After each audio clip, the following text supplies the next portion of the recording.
Hey there, my creative friend. Welcome to my art studio. If you are intrigued by watercolor, but you've been too afraid to start, then I have the perfect beginner-friendly watercolor project for you today.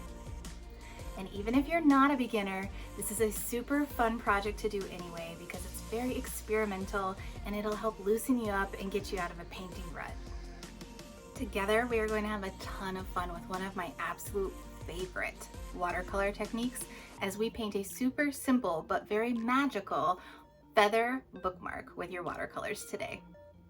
You can then keep it for yourself or then go on to paint a ton more and gift them to your friends and loved ones. That's how much fun you're going to have today. You're going to want to make a ton of these.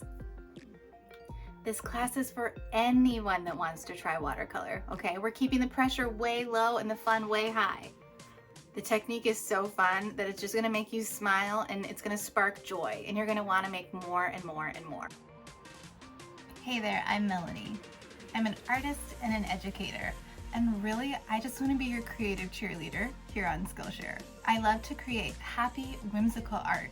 And it's usually for picture books and coloring books these days. If you're looking for more reasons to smile, feel free to go follow me over on Instagram where I share more happy art. And don't forget to follow me here on Skillshare as well by clicking that green follow button up above. That way you'll never miss an announcement about a new class from me. And for bonus points, you can go sign up for my artist newsletter over on my website.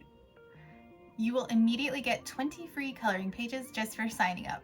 And then I will send out the occasional artist newsletter letting you know about new products or new class announcements. No spam for you, my friend. So if you would like to make a feather bookmark with me today, then go grab your watercolor supplies and let's dive in.